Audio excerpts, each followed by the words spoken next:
feel like we finna change the cycle, ayy. That's more success, you know we thriving, ayy. That's more depression for our rivals, ayy. Could teach a lesson on survival, ayy. You know I'm from the bottom. What is good with it, wealthy people? Welcome back to another installment of the Black Wealth Renaissance Podcast. It's your host, David Bellard, here with my brother from another, Jalen. What's good with you, dog? What up? How everybody doing? All the people on the interweb. What's up, y'all? It's your boy, Jalen Clark, man. One half of the Black Wealth Renaissance Podcast. I'm great. How you doing today, Dave? Man, I'd be lying if I say I was fantastic, but I'm here on the pod, so you know it's good. Yes, sir. Man, what's going on, man? You could be honest. Well, I'm about ready to choke somebody, son. I ain't gonna lie. They getting on my nerves, but you know how that go. We ain't gonna frustrate. We ain't gonna let the minutia get in the way, man. We got a bigger mission and a bigger purpose with the pod. So all that's just water under the bridge. You know, every now and again you have a rough day, but you got to know how to shift gears and change the frame of mind you in. You know, I think that's a big thing. The word I'm looking for is compartmentalize. That's a big thing. You got to know how to compartmentalize your day, know how to carry energy from one thing into the next, just so you can operate at peak level. So, hey, I'm doing good for the pod. Always, I'm ready to get into it and have another great discussion for the community, man. Hey, man, that's great to hear, man. Like you said, that compartmentalization, that's really important. I ain't gonna lie. The reason why I'm probably doing so good right now is because I was off today, man. Them people ain't stressing me out. I can see it in your face, boy. You been happy all day. I only got one call while I was off, man. I was like, y'all should look at y'all should watch it on YouTube day. if you're listening, guys. Because Jalen over here, he just smiling. That boy look like he glowing. Like he had a good day today, boy. That's hilarious, man. Yeah, I feel amazing, man. I ain't gonna lie. That's good. The job definitely is stressing me out. Hey, listen, I'm looking forward to this little vacation trip time so much, boy. Once Wednesday come, I got my check. I was gone, baby. Y'all I better not hear nothing from y'all. That boy gonna have that do not disturb out of office on them teams. What? And I don't want to hear nothing, Nathaniel, boy. I don't want to hear nothing from nobody. Do not call my phone. I ain't picking up. What they say PTO stand for? Prepare the others. You feel me? Yes, sir. Indeed, man. But family, thank y'all so much for tapping in again. As always, y'all make sure y'all watching, listening. Leave us that 5-star rating and review if you watching on YouTube. Hit that like button, I need it. Smash that hype button, dog. We trying to get back up in the algorithm. We trying to, y'all see us. We in here moving and grooving. But look, we going to keep pushing and getting this out here for y'all. Give us the feedback. We love to hear from y'all when it comes to what y'all want to hear about and what y'all think about the pod. You know, we're very receptive, really receptive to constructive criticism. What I'm going to say is I need y'all to subscribe to that Patreon. Even if it's the free tier, I want y'all to that Patreon. Facts.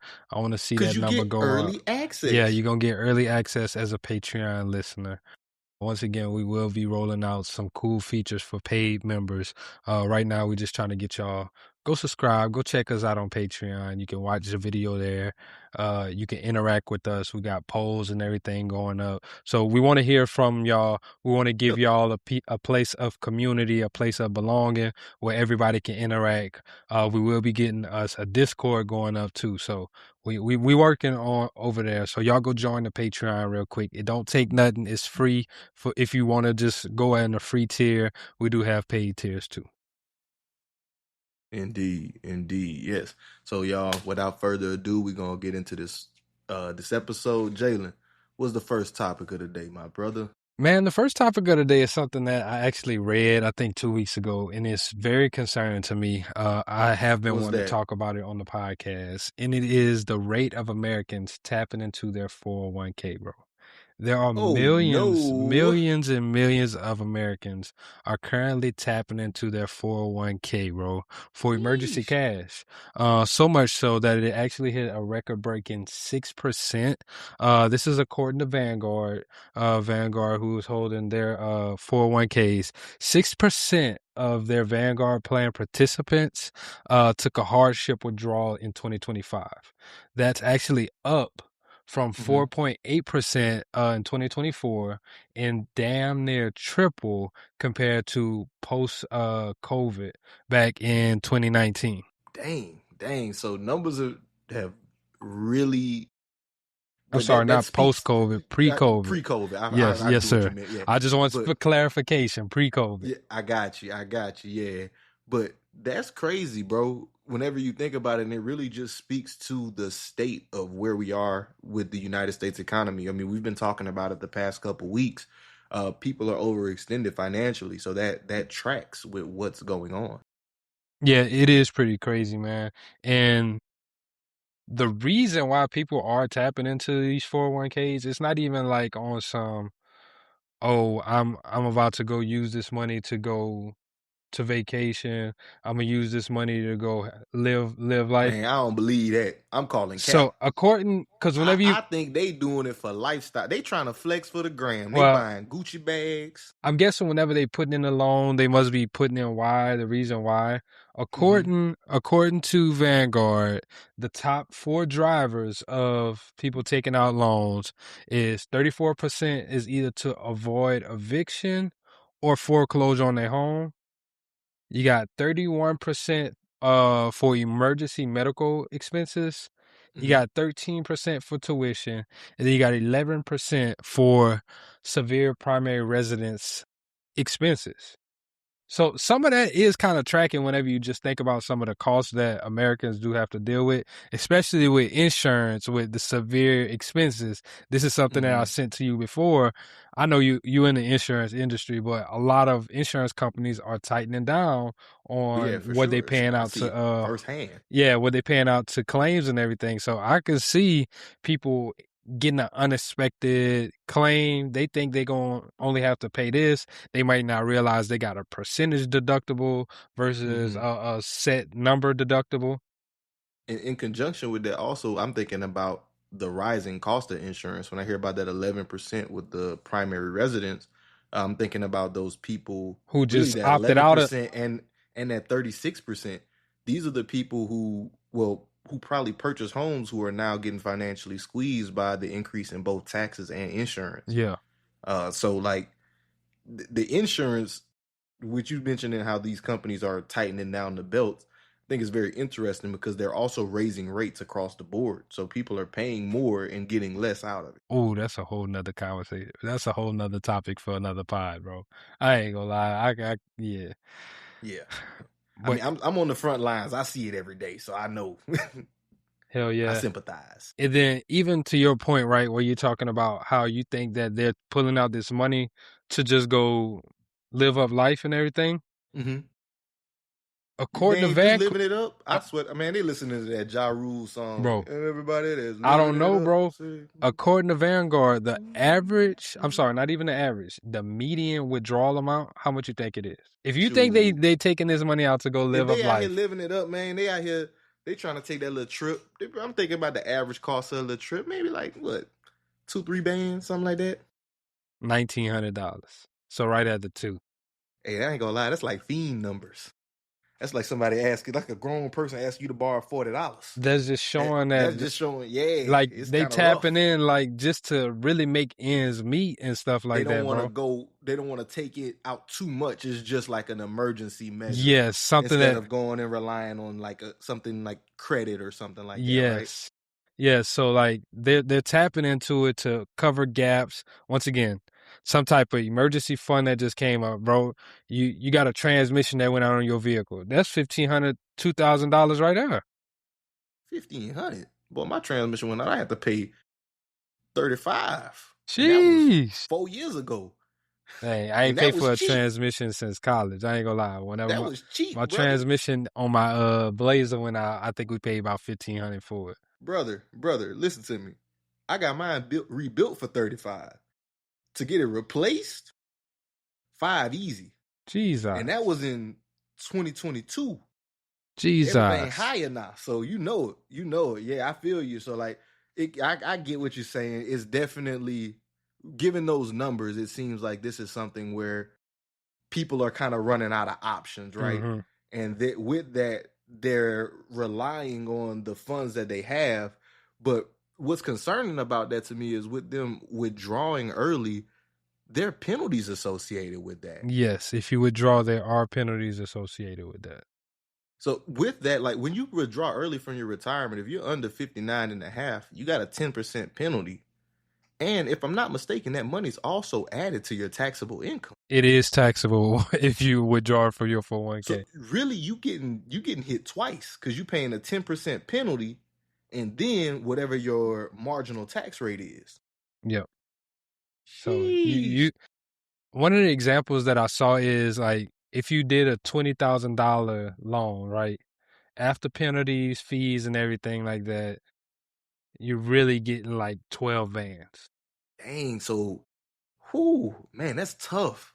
So really, the 10% makes it sound like you would get 18 out of that. Mm-hmm. But whenever you're thinking about the actual taxes on the back end, Mm-hmm. you're really only getting about 60% of your value, if that. Yeah. That's tough. That's tough, man. So I'm glad we're on this topic because with that, I don't think too many people understand that that's not their only option. Like you don't necessarily have to withdraw from your retirement to access those you can funds. access the funds different types of ways. And I ain't even gonna lie, bro. I'm gonna be fully transparent. There was one point where I was thinking about taking out a loan from my 401k because stuff got a little hard. We had to get some hearing aids and stuff like that. Yeah. Like it, Daycare. daycare. Yeah. Life got rough, man. It's not easy out here. So I definitely had thought about it and I had looked into it. With like the loan and stuff. I forgot where I was going with this.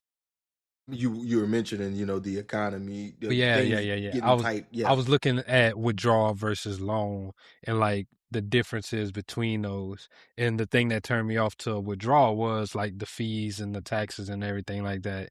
And then I did look at a loan where I was like, oh, okay. And I kind of went through and saw what the process would be. There were different type of loans that you can do. Oh, so one thing that I would say is even as far as purchasing a home, so let's not even just look at it as a hardship mechanism. If you wanted to tap into your 401k to actually buy a home, you can pull out a real estate loan as well, and you can tap into some funds for like your down payment or closing costs if that was something that you needed to do as well. And whenever you do that, the penalty isn't assessed, right? Mm-mm. Okay, it's So good to know. So, you're actually going to be paying you'll pay interest, and there is some type of loan origination fee that they charge you. which, I mean, that's pretty standard. Yeah. When you're getting a loan, they're going to charge you usually like 1 to 2% of the value of the loan as origination fees, where you can either And I pay ain't it gonna up lie, front or bro. assess it out of the loan. The interest rate on the loan was a lot more than I thought it was gonna be. Cause I remember I was speaking to people and they was like, yeah, this was like a few years ago where actually one of my coworkers, she was telling me how she tapped into her 401k. She'd been with the company for a long time. She's like, what I did was instead of me getting a car loan, I just tapped into my 401k, purchased my car that way. She's like, and I'm paying like 2-3% in interest, and I'm paying myself back instead of paying a car loan. So that's how I was able to purchase my vehicle. But whenever I was looking at it earlier this year, that shit was like 8% interest. Well, that makes sense though, because interest rates are higher, right? Yeah. With that, they I'm just sorry, kind y'all. I of. cussed too. I called myself. I was gonna let you make it because you kind of said it Don't low. let me make it, I was man. gonna let you make it because you said it low. But yeah, no. But with that, I mean, that's just a sign of the times. Interest rates are higher across the boards versus probably whenever she did that, and they're gonna charge you more than what the base interest rate is. But with that said, it's still cheaper typically to borrow from a 401k than it is to borrow using, say, something like a credit card or a personal loan, where your interest rate, I know you said it was something like what you said, 6 or 7% is what you said, Like 8%. 8. Yeah, somewhere That's like still 8. cheaper than most personal loans. I mean, most personal loans you're looking at like on the low side 10%. Yeah. Credit cards, what? 20. Low side 14, high side 20, 25. Like Really, it's a little bit more than that because I think at the place where I work, they do credit cards, and I think it's a sliding scale, 18 to up to like 29%, depending on where your credit is. 29? I thought that was 29. illegal. 29 should be considered usury, man. That's Right. almost 30%. I'm pretty sure I think I saw 29. It's That's crazy. crazy. That's crazy. But again, going back to kind of that with the 401k benefits with using it versus like cashing out and taking a loan versus cashing out. Mm-hmm.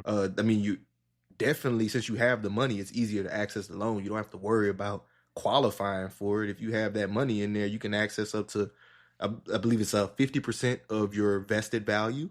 Yes. Or I think the max is like $50,000. Up to 50K, yeah, up to 50K. So you can 50% of your vested value up to 50K.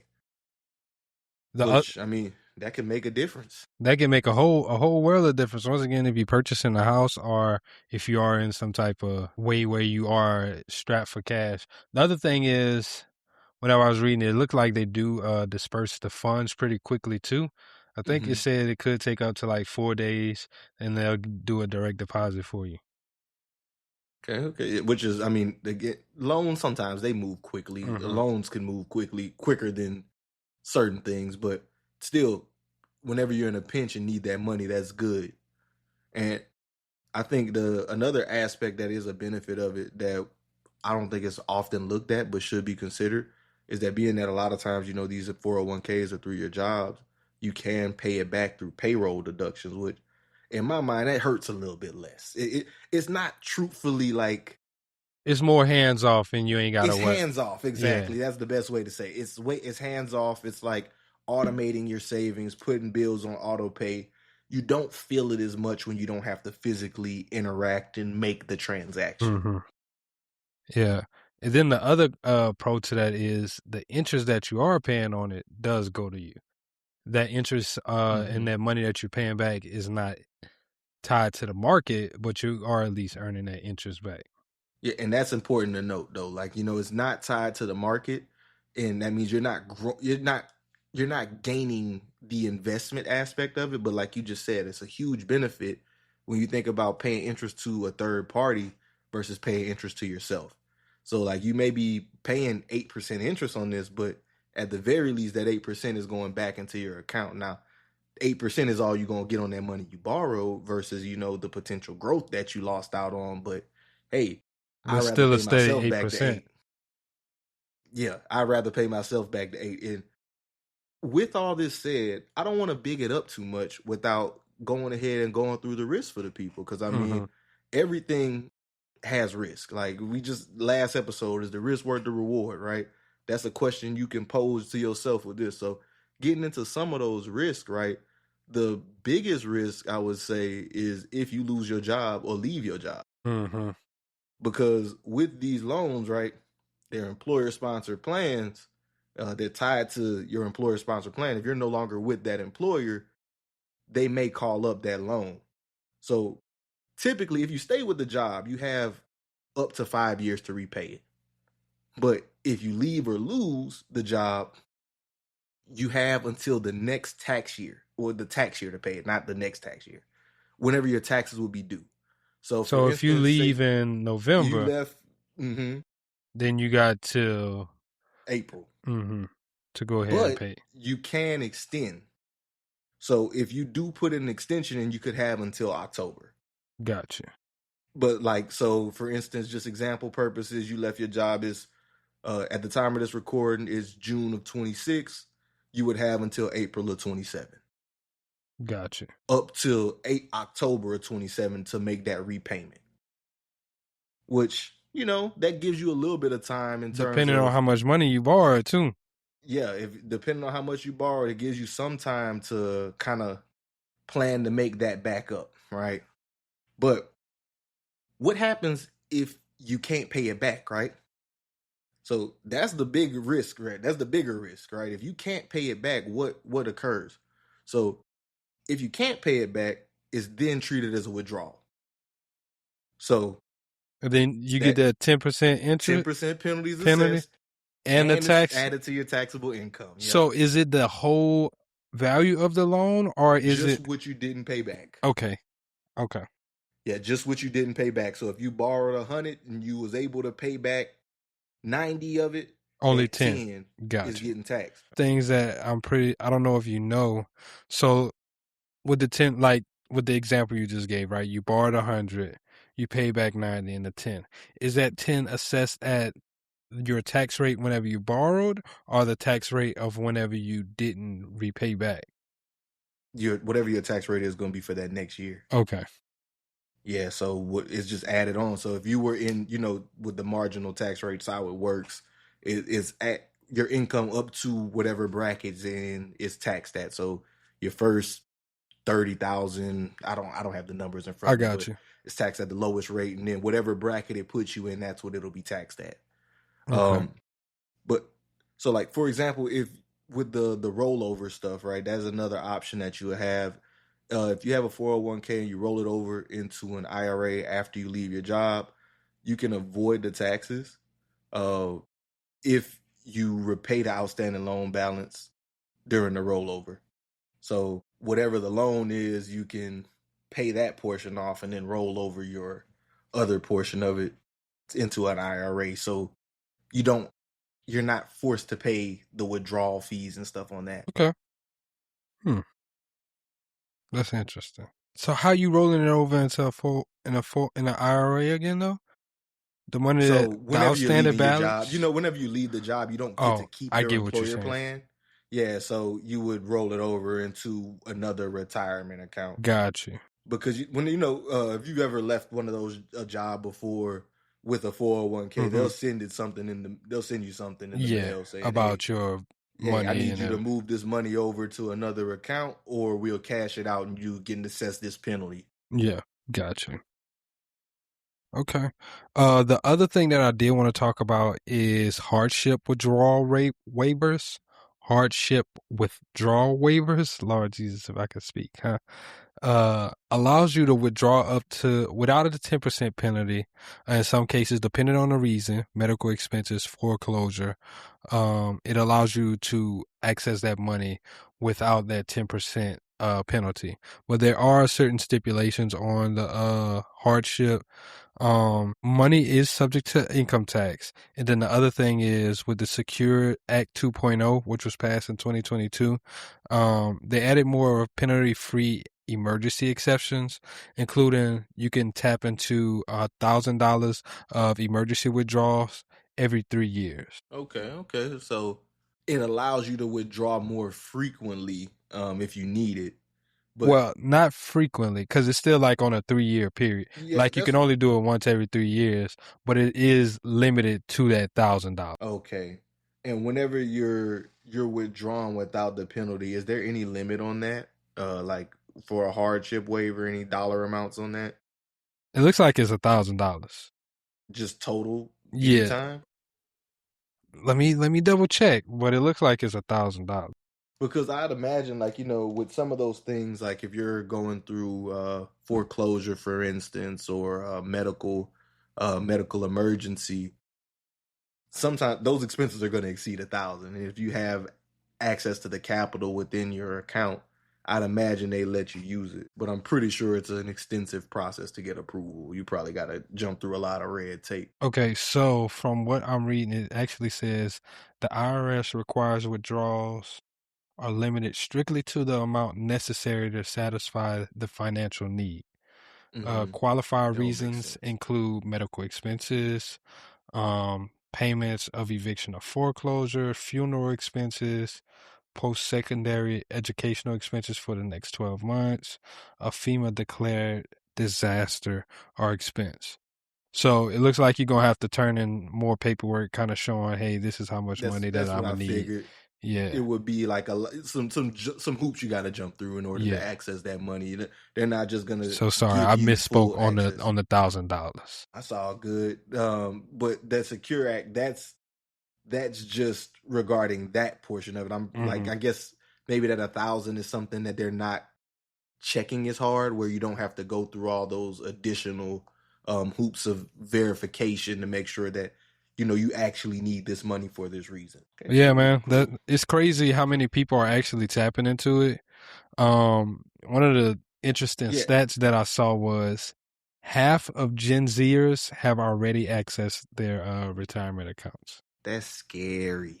That's scary. That really speaks to the times we're in, man, because like, man, this is money that we're supposed to be saving. The purpose of a retirement account is to access the benefits of compound interest.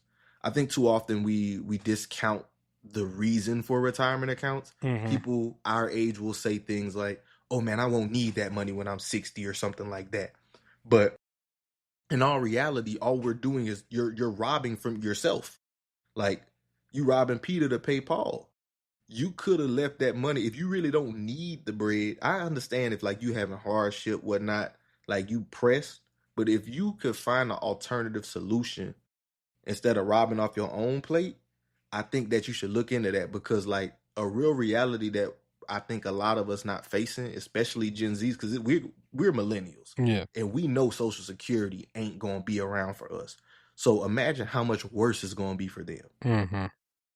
Like you absolutely have to secure your own financial future, and dipping into your 401k in your early 20s is not a great sign for your long-term growth prospects. Man, that reminds me. I heard a rap today. It was Benny the Butcher, and I forgot who was on the song, but he said a bar, bro. Boom, boom, boom, boom. It wasn't West Side. No, it wasn't West. It wasn't Gun. That dude do not be rapping. He just be talking. I love it though. The bar was like, you're not just working for the days that you can. You gotta stack bread for the days that you can't work or something like that. I was like, Facts, damn, bro. that's hard, bro. But that's like a real life reality. Like, think about again, going back, we're the millennials. A lot of our parents don't have retirement savings, like adequate retirement savings, because 401ks were a new thing for them. They didn't understand. They got caught in the middle where America changed over from the pension type setup to this the 401k self-directed retirement setup. And a lot of them got caught with their pants down. They didn't realize that they needed to be saving and putting this money into this until really they missed out on a lot of years of growth. They could have invested in some companies decades ago and been 3-4x what they have now, And that's what I see when I hear that. Like, yeah, at one point in our life, there may be an economic downturn. But if you're invested in companies that have real business, they have real money coming in, they're a part of the infrastructure in the economy, they're not going to go anywhere. And taking off your plate now because it seems bleak doesn't seem like your best option whenever you don't absolutely 1,000% necessarily have to. I mean, I definitely hear you with that. The other part though that is like expenses, bro. We talked about inflation on the last episode whenever we talked about them raising rates and everything. Like expenses are crazy right now though, bro. Yeah, like, the cost of living is high, bro. The cost of living is high. But I guess that's whenever the nuance is needed in the conversation. What are they taking the money out for? Mm-hmm. Because if it's a situation where like we've been young and irresponsible, like some people look at that and see, hey man, I got 20K in here. I've been working here since I was like I was 20. I'm 27 now. I got 20, 30K in here. I can access that money. Because for one, it's probably more than 20 or 30K. I was about to say, if you've been doing it for 7 years, you should have more than that. The markets have, I think we can't discount how much markets have returned on average the last 7 or 8 years. And that was one of the things that they was yeah, before the pre-COVID era, bro, 7 or 8% was on average. These last 7 or 8 years, you looking at like 10 to 20%. In That's returns. a significant return. It is. And that was one of the points that they were talking about in the article is how a lot of people do have a lot of their wealth tied to the 401ks and everything. So it's giving them this false perception of, oh, I do have this money and everything. But like you said, it could be an economic downturn. The other thing is, whenever you do take that loan, is if it does start to crash, they could call that loan up. And then you could get caught with your pants around your ankles. Yeah. Because you won't have the capital to put back into it. It's a dangerous game to play. And, with that, like what you saying, a lot of the Gen Zers are pulling from there.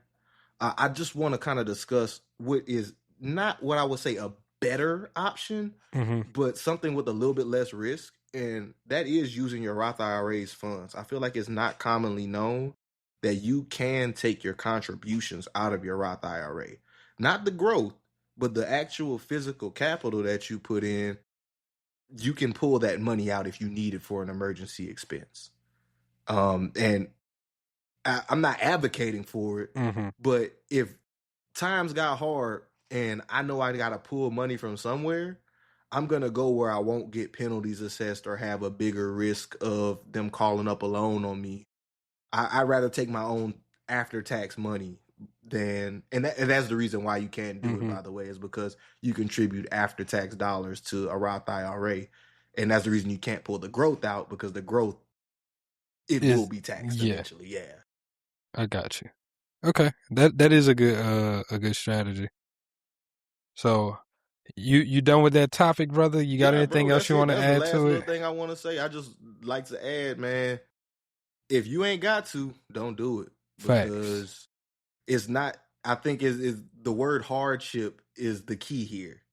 If you're not having a hardship and you just wanting to use the money because it's there and you on some YOLO type stuff.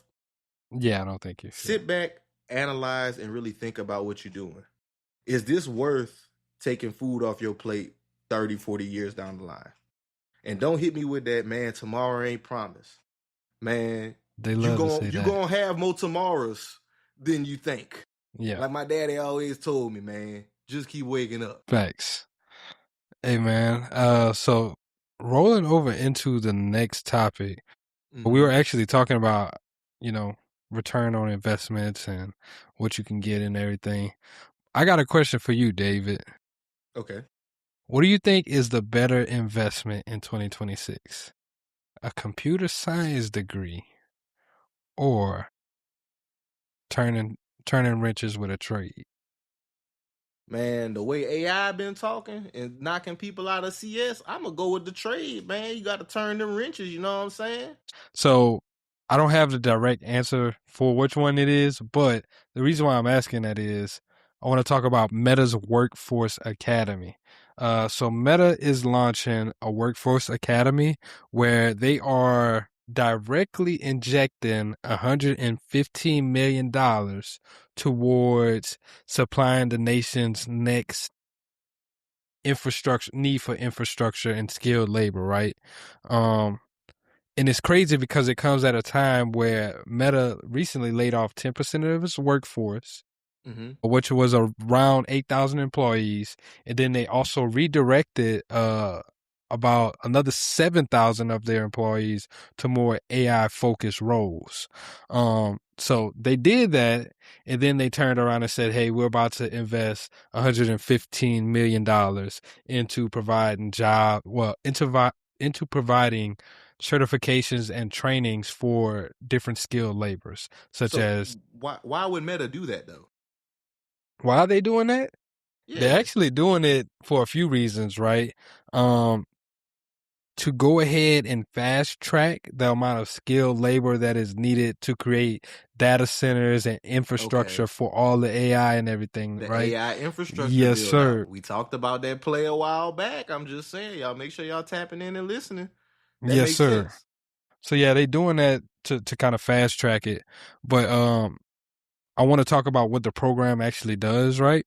So it fast tracks you getting these skills to a 4 to 5 week course or curriculum. And then with you doing that, there's zero cost. Meta's covering tuition, they're covering travel, they're covering lodging, they're giving food stipends through the whole duration of you going. They doing the whole hoot nanny, huh? They got the whole shebang. Hey, bro, I'm about to give you the cherry on top. And they guaranteeing you a job after you finish. Man, get out of here. In most cases, you actually getting a job offer before you even complete the Stop the cap. I don't believe it. I'm so just telling this is what's reported, right? This is what's being reported, bro. Okay, interesting. So Meta is paying people to learn these skills. Mm-hmm. So what's the requirements to get in there? Like, what's going on with that? How does that work? Honestly, requirements are very vague too, bro. So it's Really? the requirements are very vague. So like it's either people that want to transition from white collar work to like blue collar work. If you want to transition industries, people that are fresh out of high school, debating on if they want to go to college or focus on a trade, or people that are in college and would like to rather transition to trades. Like, to me, that just sounds like, if you feel like you're interested, go ahead and apply. So that's a super interesting thing because, we were talking about how this AI infrastructure build out needs things. So it makes sense that you need workers to actually complete this build out. So it's projected over so by 2030, they're going to need 100,000 electricians. They're going to need 100,000 plumbers. They need fiber optic techs. And then they also need, what is the other role that they're looking for? What, a data center tech? Data center tech, yeah, data center tech, fiber techs, electricians, HVAC, okay. and plumbing as well. HVAC for the cooling and heating. So it's focused on those trades and everything that are being constantly used for data centers. So to me, what this sounds like is just following the money, bro. So we've been talking about how you can make money by investing into AI and everything, but this is also another great way for you to plan out your future.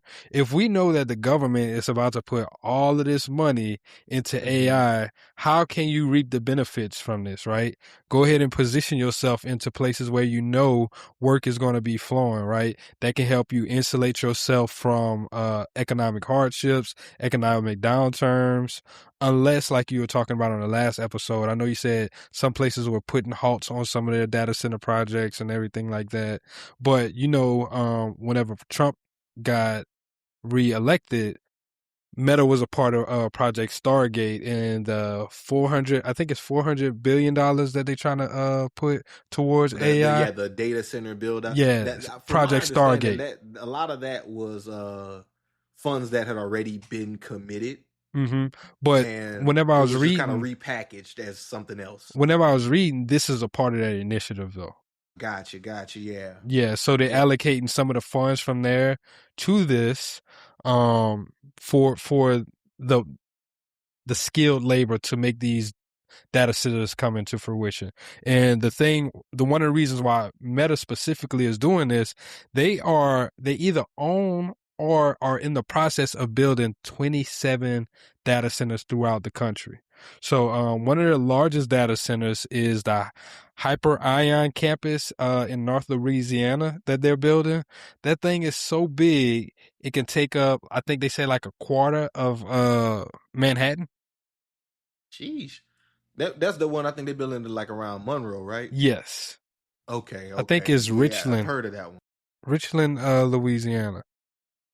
I think that's somewhere around northeast Louisiana. Yeah, it is. Something like that. And the thing with that, so once they're done building it, the people that they're guaranteeing jobs for, they're gonna have 500 positions over there. So you could, after you help build it, you can actually be employed to that particular data center. Or the other thing that I kind of saw there, so there's 4 different pilot places that they're going to be doing this. There's Baton Rouge, Louisiana, Indiana,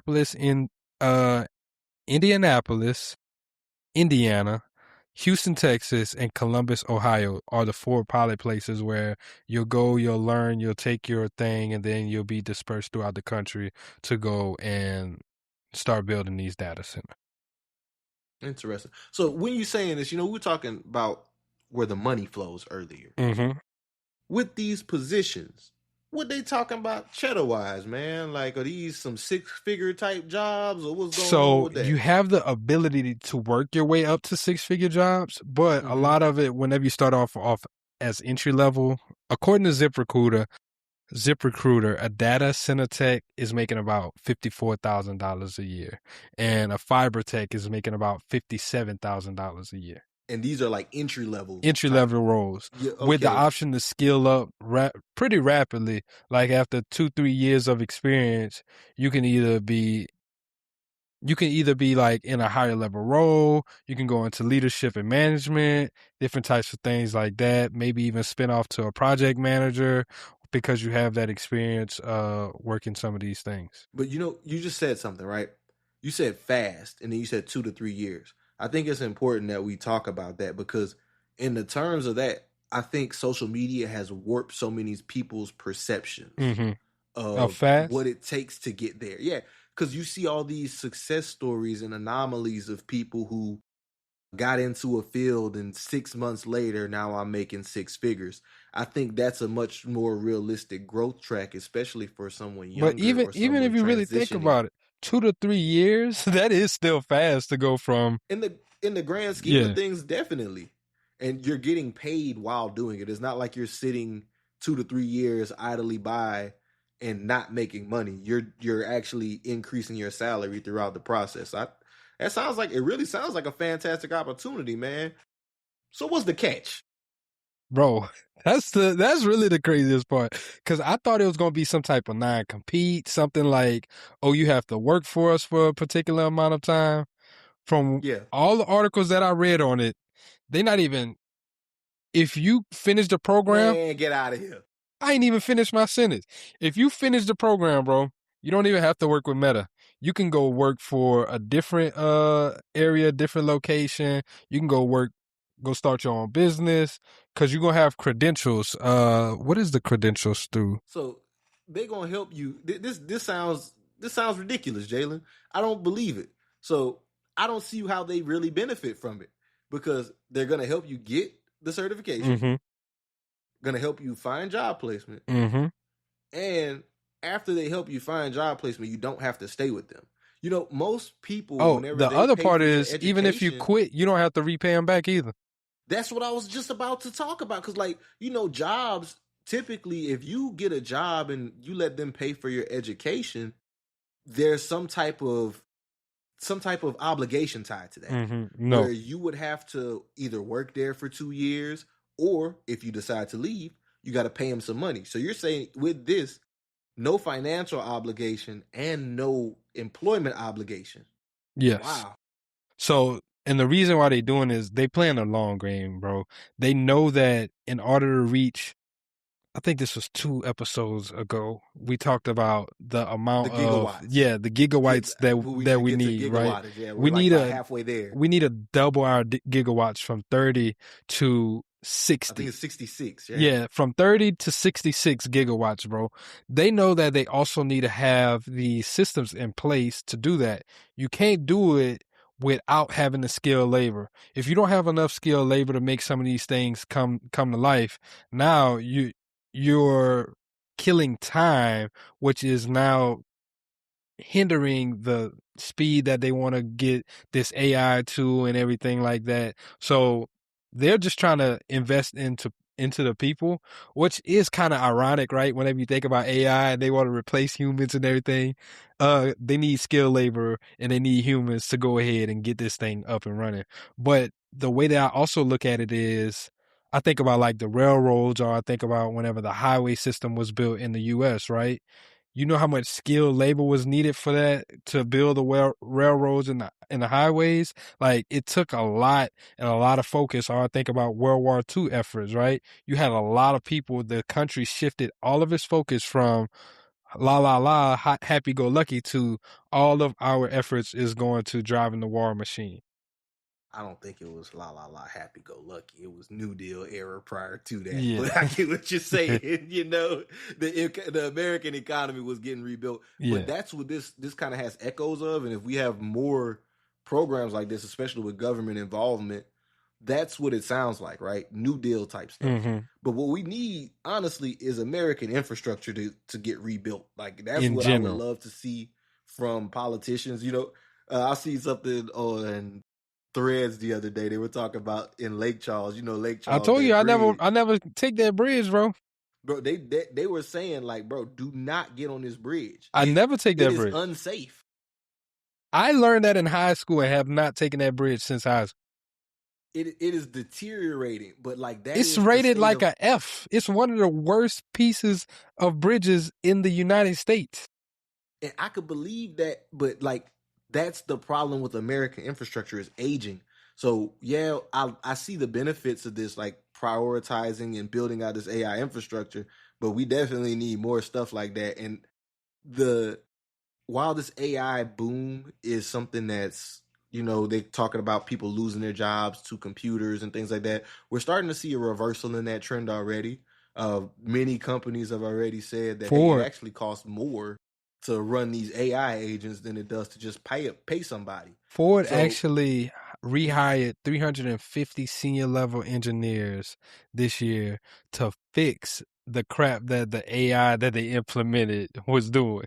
They're not the only ones, bro. Almost everybody has to backtrack. You remember we talked about Klarna a while back. Klarna ain't even last 3 months. They had their worst quarter ever after using AI agents to like do the work. I don't think that technology is at the point where they think it is yet. And this infrastructure build out is to speed it up. I just hope that along with this infrastructure build out, we can prioritize the physical infrastructure, not just the energy grid and all this. Man, we got to get some stuff up to speed, dog. Because like the way things are going right now, we need high speed railways into the country. We're gonna be cooked. High speed railways. Better roads. Yeah. I have a tangent. We're talking about high speed railways and travel. I saw that Greyhound is actually spiking due to all of the people not being able to fly Spirit anymore. So now people are pivoting to ride Greyhound buses. Greyhound, huh? Yeah. Next best cheapest thing. That's crazy because Greyhound was like about to go out of business. Exactly. They just shut down their big terminal. Station terminal in Dallas, the one by the McDonald's. Mm-hmm. You know that infamous McDonald's in Dallas with the arches on either side of it. Hey man, if y'all ever been to Dallas and you go downtown, don't go hang around that McDonald's. Go hang around that McDonald's if you want to. You gonna see somebody hitting that fit lean in that joint, nigga.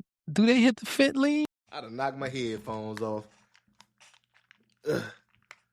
Do they hit a fit lean? I thought that was more so that heroin and stuff like that. Boy, no, that's the fit lean, boy. What you? That's patented fit lean. I ain't know we rebranded it to the fit lean, man.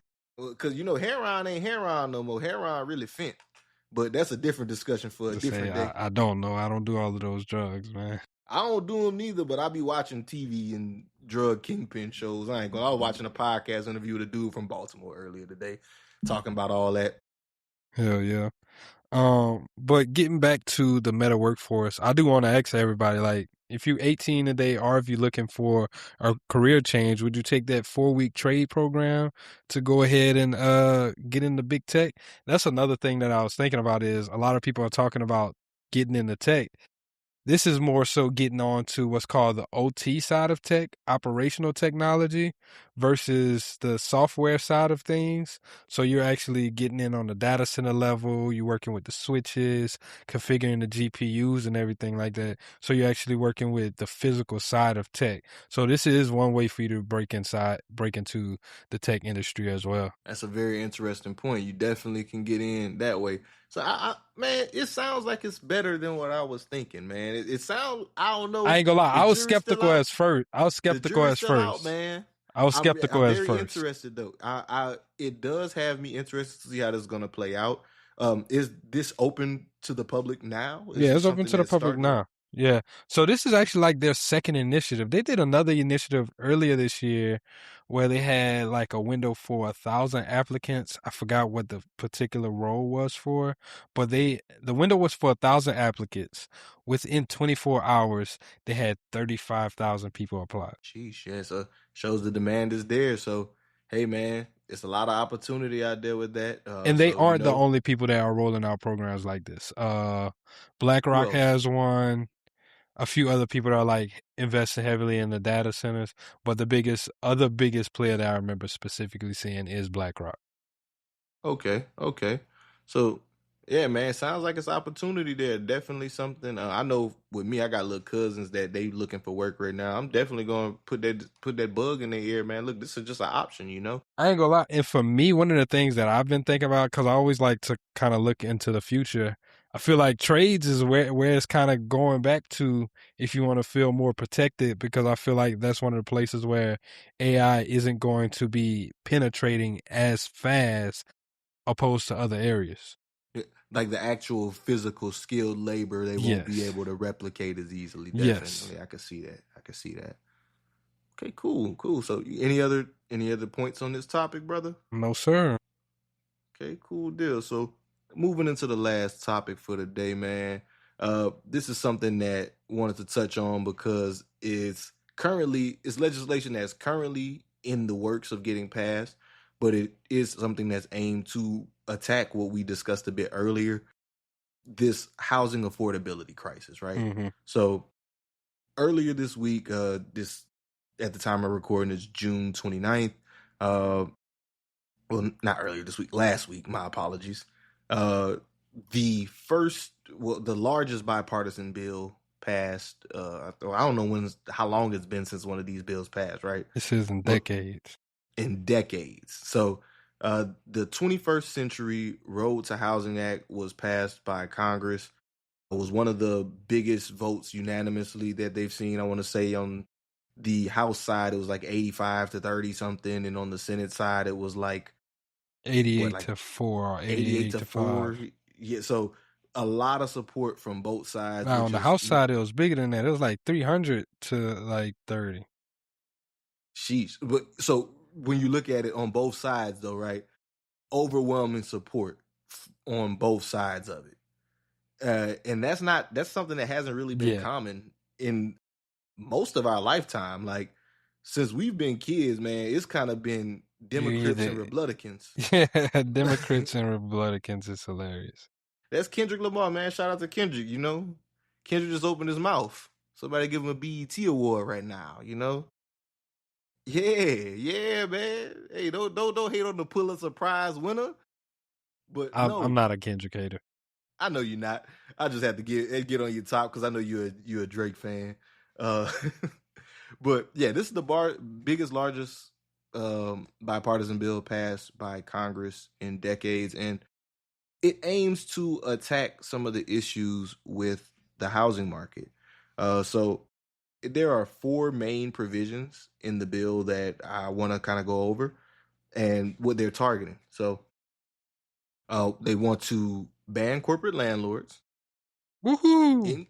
increase housing supply, streamline building codes, and expand financing.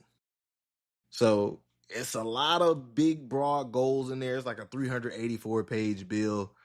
We've skimmed and reviewed. I ain't gonna sit here and act like I read all 384 now, but we've looked at key sections and want to bring up some points here, right? So when it comes to the corporate landlord portion of it, one of the big concerns of the every average day person is companies like BlackRock and Blackstone getting into purchasing everyday single family homes. And with the affordability crisis, because we have a limited supply, people are like, man, they're locking us out. Which is We interesting because I'm thinking about like the lockout, but I'm also thinking about Storm Leroy, who talked about him selling uh all of his real estate because he's like what he sees is these corporate entities owning all of the real estate in general, and then the landlords not making money. Interesting. Well, this would aim kind of in the opposite direction of that by keeping them out of the single family market, right? So they would not be allowed to buy existing single family residences. So from the bill directly, When you say section 100, existing, that means they can build their own? we'll get to that. Okay. So section 1001B1, no large institutional investors may purchase or enter into a contract to directly or indirectly purchase any single family home. So with that, first, let's define what's a large institutional investor by the definition of this bill. So that is a for-profit entity that owns over 350 single family homes. So if you're like a real estate developer and you own that many amount of homes, You are considered an institutional investor, yes. Mm. You own over 350, you're a for-profit entity, you would not be allowed to purchase single family homes under this bill. Now, there are exceptions. One of the notable exceptions is that they want to maintain new supply. So there are things like build to rent programs. So what you were saying, if they can't buy existing, but they can go ahead and build new houses to rent because they don't want to hamstring the supply of new homes on the market. Mm-hmm. So they'll build to rent programs, renovate to rent programs, and then senior housing. If you're participating in any of those, they would let you do those things. Now, with the renovation part, it did mention that at least 15% of the purchase price has to be going into the renovations. So not necessarily locking them out of the single family market, but putting a lot more restrictions on them within the single family market. So what are the outcomes of this?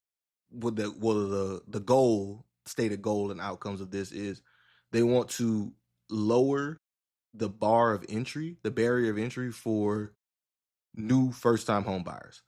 As we've seen in this run-up over the last 6 years in real estate prices, the starter home market decreased significantly. The average first-time home buyer's age has climbed to 40 now, when in the 90s it was like 28 that people were buying their first home. I think it might have been even younger than that in the 90s. Crazy. So you're seeing people delay the goal of home ownership just because the barrier is so much higher. Now, the median home price is like $400K in the United States, whereas back then it might have been 90. So that big difference, that's a huge difference in to get people back into home ownership, increasing the supply and locking the corporate investors out should, in theory, help that, right? But interestingly enough, statistics show that corporate landlords only own a small portion of the single-family home market, something like 6%. So I'm interested to see if that's really going to have the effect that they're thinking, because on the flip side of it, the other potential effect is these institutional investors just say F single-family altogether and buy multifamily. And go all in on multifamily and commercial buildings. That's interesting, especially whenever I think about the banner of corporate landlords. I get that part. The thing that kind of got me was the increase in housing supply, because I'm like, I know if they want to get to this certain level, they're going to be incentivizing something, or they're going to be making something a lot easier for these builders. Maybe they're going to be allowing a lesser quality of home, something like that. Those are some of the things that I kind of started to think about. Yeah, and the build to rent, I think that's going to be either the multifamily or the build to rent, I feel like was where there's going to pour in. And regarding that thing you just mentioned about the quality of homes, I mean, we've already seen that deteriorate. Homes are not built the same way they were before, and building codes is something that they address in this, but I don't see them requiring them to use better materials than what we're seeing now. Me either. I don't know if you follow that some of them inspectors on Instagram. I do. There's one brother, Inspector with the little Knight. be tapping. Brother, that man goes in them houses, and I'm like, pick them apart. Dog, this is BS. Like, this is for a $600,000 house. Yeah. It's like, man, this is crazy. But that's just one of the aspects, though. The corporate landlords, that's one of the things. And it's one of the taglines that they're running with. Homes are for people, not corporations. But So that's just what they gonna do to increase the supply? Like I said, I'm thinking that they incentivizing something. What they doing to so, increase the supply? so increasing supply. There's this thing they're calling it the carrot and stick method. You ever heard of the carrot and stick method? The horse, yeah. Well, the carrot is like, hey man, I give you something good, but the stick is, hey, you don't do what I ask you, I'm gonna hit you. I'm gonna have to. You have to feel me. So Mm-hmm.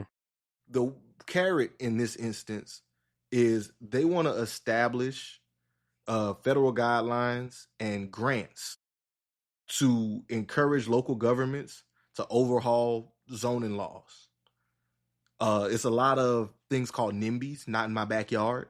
Mm-hmm. They don't want people building certain things like multifamily properties in their areas. ADUs, additional dwelling units, and Things stuff like that. They don't want that in their neighborhoods. So this is the carrot is they're going to give grants and things of that nature to encourage people to do those things. And So also, like the difference between Houston and Dallas. In Houston, you ain't got really no zoning. In Dallas, it's tooth and nail to get some things considered and classified for certain zoning permits. yeah, and this is a sidebar. I ain't gonna lie. Houston with no zoning, Houston's so bananas, y'all. If you've never been in Houston and just rode around, like nothing makes sense in Houston, bro. But one of the great things about Houston, and kind of to this point, you see so many more duplexes there than you do in a city like Dallas. Mm-hmm. Like Dallas, duplexes, multifamilies are few and far between. But in Houston, you see a duplex on every block, multiple on every block, Mm-hmm. and most of them look the same. I think Chris Senegal building all these duplexes. Shout out to Chris, man. Shout out to Chris. He might have a few of them, but I don't think he building all of them. They be looking like them Chris Senegal joints. I be like, hey man, that man over here making all the money each time. But nah, that's just the carrot, right?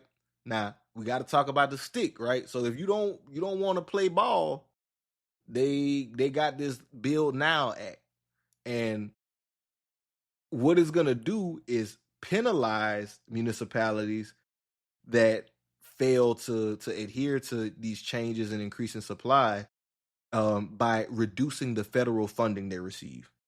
So there's a thing called they're grants called community development block grants. And with these grants, the federal government gives cities money to, build housing. So how this is going to work, the stick portion is Mm-hmm. if you're not growing housing fast enough, they're going to take the money away and give it to a city that is. So what it's going to do Damn, is that's kind of hard. Yeah, exactly. It's gonna effectively pit cities against one another. Like if you're not building, we just gonna get this money to somebody else since you want to play around. On some use it or lose it type shit. On some use it or lose it type. So what would happen is they assess it on an annual basis, like your housing growth rate. Mm-hmm. They're looking at it compared to how many houses you built over the last 5 or 6 years, and if you're not growing, they're gonna cut your funding by 10%. So that puts, that's a hurt. 10%, that makes a big difference when we start talking millions and billions and shit like that when we trying to build out infrastructure. Yeah. So roads and all of this other type of stuff. Yeah, so it is interesting that the stick is there, and I feel like I'm not saying it's the best method, but it does give some type of incentive to make sure you're prioritizing this, right? Now, I feel like a lot of unethical behavior is gonna come out because of this.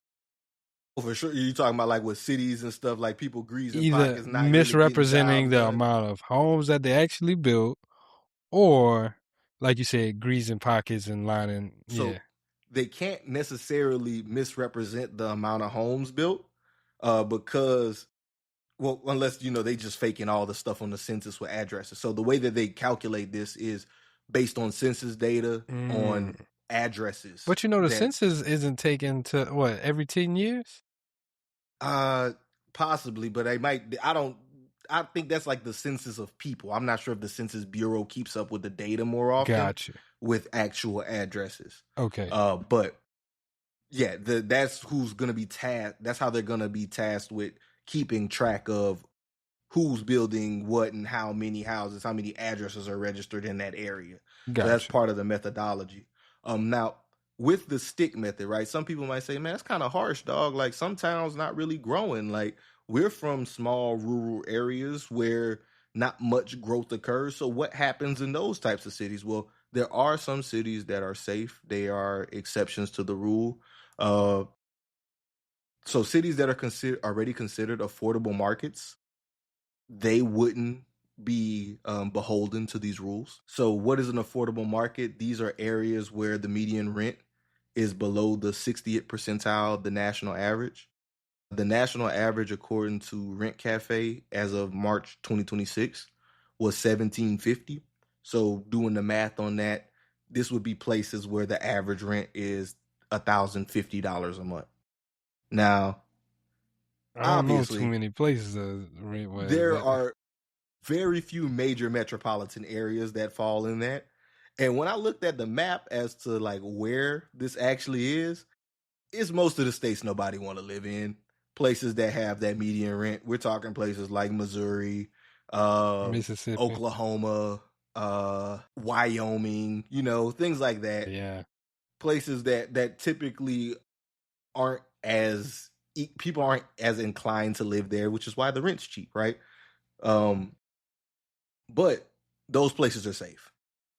So they still gonna get access to the government funding, but they just won't be penalized for the growth aspect of it. Correct. Yeah, they won't be penalized. They'll still get their access to their funding. Gotcha. So what the goal and outcome, stated outcome of this is, forcing these local cities to do this. This is kind of making them pick a side, because NIMBYs have been a big thing. Not in my backyard. Communities saying, "Hey, no, we're not doing this. We don't want this built here." We sound like HOAs and Karens. Yes, exactly. Those people, they're making the town make a decision. You gonna side with them and get your funding cut, or you gonna side with us and get this money? And if they get their funding cut, they're gonna start charging them HOAs. Somebody gonna have the money got to come from somewhere. Yeah. And the town, you don't want your city to die. So the one major negative potential outcome that kind of could come from this is you could see a lot of suburban areas losing money to urban areas that are more focused on growth versus, suburban areas that want to keep things the same. That's interesting. Yeah. And going into the third change, they want to streamline building codes, not just, enforcement of them, but the actual building code. So the bill is requiring HUD within 18 months to help states and cities come up with code language, best practices, and technical guidance for building codes. And like one of the big changes that was proposed is what's called I was about to say, so basically a blanketed framework for these cities to go off of. Yeah, because most cities already use a blanketed framework. Mm-hmm. The international building codes, you worked in adjuster and I work as an adjuster, is something that we have to adhere to whenever doing claims and things of that nature, or making repairs on homes. Yeah, the international building code is the holy grail for that type of stuff. Yeah, how much your insulation needs to be and all of that type of crap. Exactly, what type of sheeting you need on the roof, these things. So they're planning to revamp that so that it can be streamlined and make it easier for people to get into building. And one of the big things that I thought was interesting from an architectural standpoint is they're changing the rules on point block access, which is just rules about multifamily buildings. So in America, currently, in most places outside of a few cities, in a multifamily property, you're required to have 2 staircases. But under this, it would change it to only having one staircase for a building up to 6 stories. Now, somebody might hear that and say, that don't sound safe, right? I'm hearing that and saying it don't sound safe. Yeah, what if a fire happens? Well, what was found was that in most cases, if you have adequate fire suppression systems, like sprinklers, smoke, dry systems. Yes. Things like that. If you have those things in place, it's been found that it's safe enough. And in most countries, it's already not required. Like in Europe and in a few other countries, they don't require you to have the 2 staircases. And what it could do is, what it would allow is people with smaller lots to develop multifamily properties on it, because not having that second staircase would allow for them to construct the buildings differently, which in turn would increase housing supply because you would allow people to build multifamily units, more people in the units, XYZ. Gotcha. Yeah. And lastly, once again, that goes to what I was talking about, like with them lessening the quality of stuff too, though. Yeah. With the changes to the building codes, I definitely can see them changing the quality of the materials. The standard, the standards. Yeah, because it's already like, I mean, houses built now are nothing like houses built in the 80s. Shit, even in the 90s. Like that crap built with matches and popsicle sticks. Like when you had a little project as a kid, you had to put a crib together. Gingerbread houses around there. So last point on this bill, the last aspect of it, what the goal is to expand financing. So they want to do this through regulating and making, through subsidizing small dollar mortgages. So these are mortgages that are $100K or less.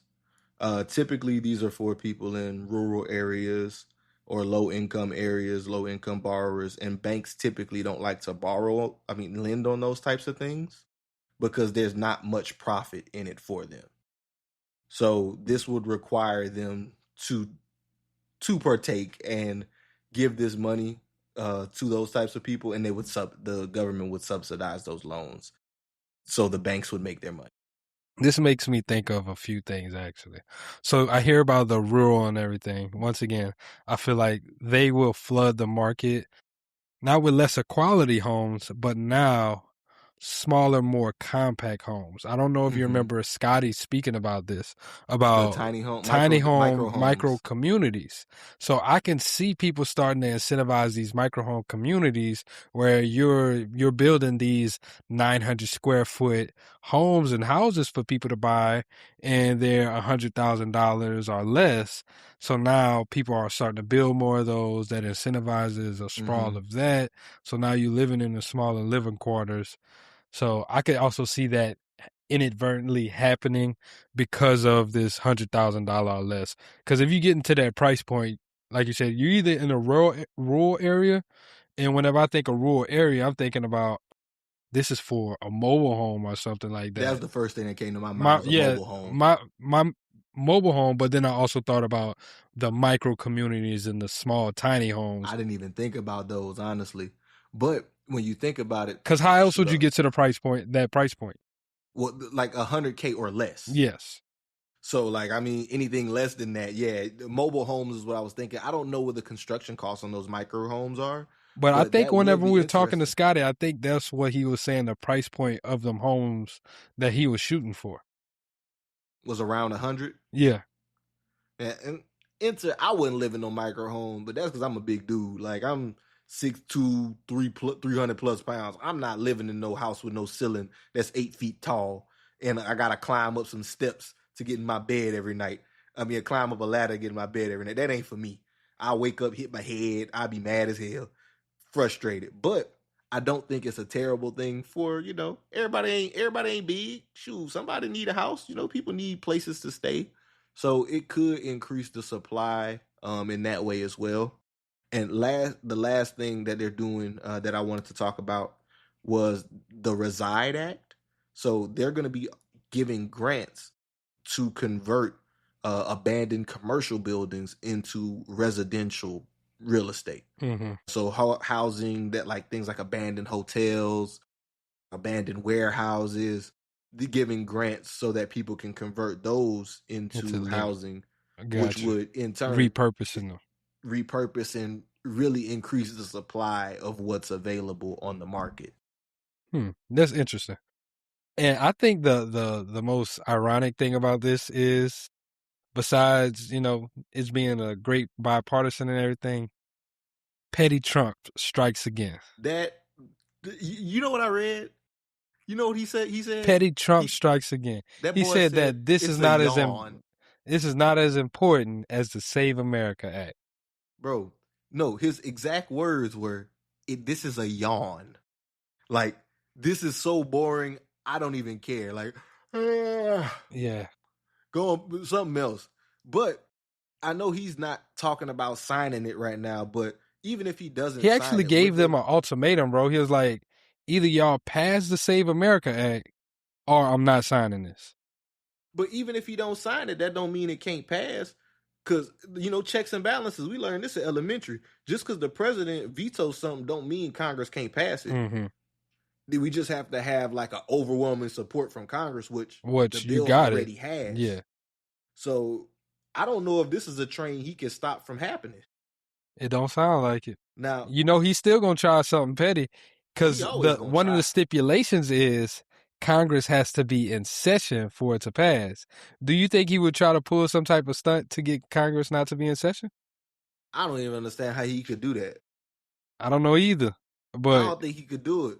Man, this man is visibly losing grasp of power. Like, even his core supporters are sick of him, bro. Did you see that he's insufferable America 250 thing? Yeah, bro, it was so empty. Bro, I thought it was AI for a second, bro. No, bro, it was funny. Somebody said, "Dog, look in the sunglasses reflection of the performer." You zoom in, bro. It's nobody. Like 30 people out there. I think Kid Rock was supposed to perform. He ain't even show up, bro. Bro, it's bad if Kid Rock not coming out. Kid Rock is like MAGA's. He's like the MAGA golden boy. They just always bring him out for everything, and he gonna show up. So his basis is definitely losing support for him, and him going against this bill probably is just gonna do more to continue to lower his standing. He's the lowest rated president right now. We gonna get this man up out of here before the end of his term. Pack him up. Pack him all the way up. That orange Cheeto looking mug. Pack him up. That's all I'm saying. Hey. Pack him and Mike Johnson up. I thought Mike Johnson was your boy, man. I don't know. How? Who? Not Mike Johnson. Mike Johnson. Not him. That ain't my dog. I heard that was your boy, man. I heard you and Mike be texting. Straight on him. I'm straight on him. Well, yeah, man. You got any more things on this topic that you want to cover? Nah, brother, that's it. I mean, I just think it's an interesting bill. I hope it passes, but me too. I hope Trump stop being petty. We'll definitely give y'all updates as it comes along, and we'll see what's going on. Yes, sir. Well, man, since you ain't got nothing else with that, we can go ahead and wrap this episode up.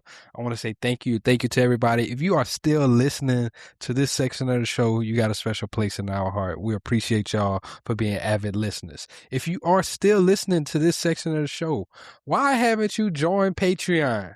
I can look at the subscribers. We ain't getting no new subscribers. I saw it. Go join. Stop playing. You can get the episode early, shoot us a message, give us that feedback. Man, you could be a part of the show. Exactly. Stop playing. Go ahead, go to Patreon, go subscribe. Once again, if you want to start off as free, that's cool. I'm not asking you for your money. Y'all gonna see the work that we putting in. I know we ain't been as consistent as y'all would have liked to see us, but we back and we better. So we gonna earn that trust back.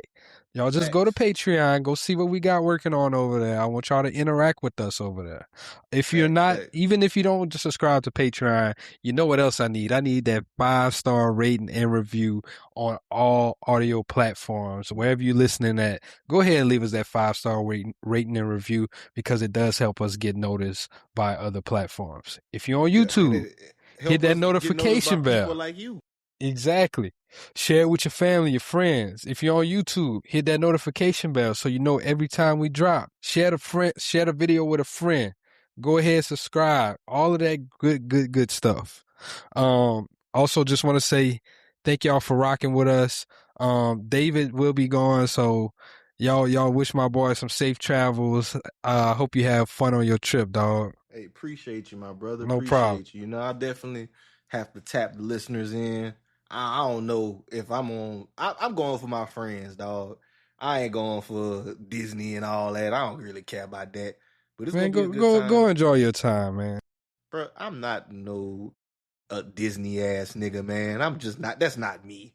You ain't gotta be, man. Go enjoy. I'm gonna drink around the world though. We're gonna be pimping all over the world. Yes, sir. Well, family, as always, y'all know we appreciate and love y'all. Thank you for tuning in to another episode, and we'll be back with you next week, giving you more game. So y'all leave us that rating and review, and we'll see you in a few. BWR signing out. Peace. Feel like we finna change the cycle, ayy. That's the most success, you know we thriving, ayy. That's the most depression for our rivals, ayy. Could teach a lesson on survival, ayy. You know I'm from the bottom.